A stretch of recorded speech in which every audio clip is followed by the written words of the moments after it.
guys! So ayun, welcome na naman sa panibagong episode ng The Bragging Couch.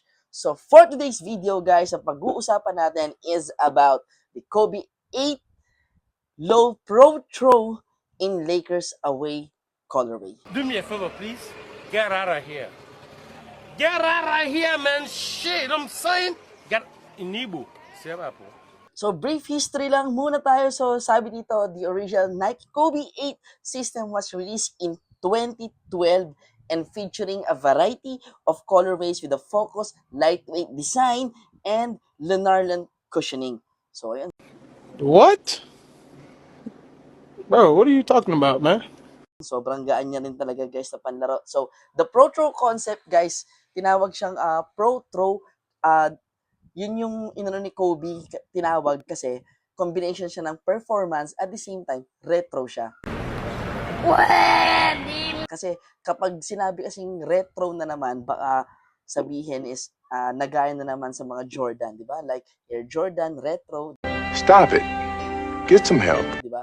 Kaya binago niya yon, ginawa niyang Pro Throw at least original sa kanya. So the Lakers away colorway is originally a black and gold, di ba? Ayan, with touch of purple. Kaya ganito yung kulay niya. So color black, tapos yung swoosh niya, ayan. Ito is gold and ito yung purple niya. So ayan, Lakers na Lakers to. So ito, madalas to ginagamit ko talaga guys. Ito sa mga go-to pang-basketball shoes ko. At napakaganda. At the same time, dito meron siyang carbon fiber sa gitna. And sobrang gaan, masarap sa paa. Okay siya ipanlaro.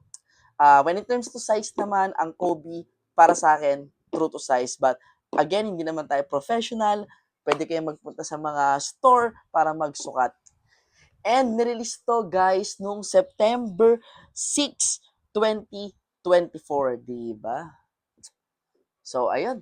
Guys, again, this is the Nike Kobe 8 Low Pro Throw,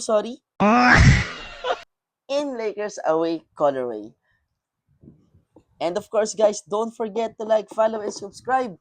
Ayun, mag-subscribe na kayo and follow for more. Paano? Peace.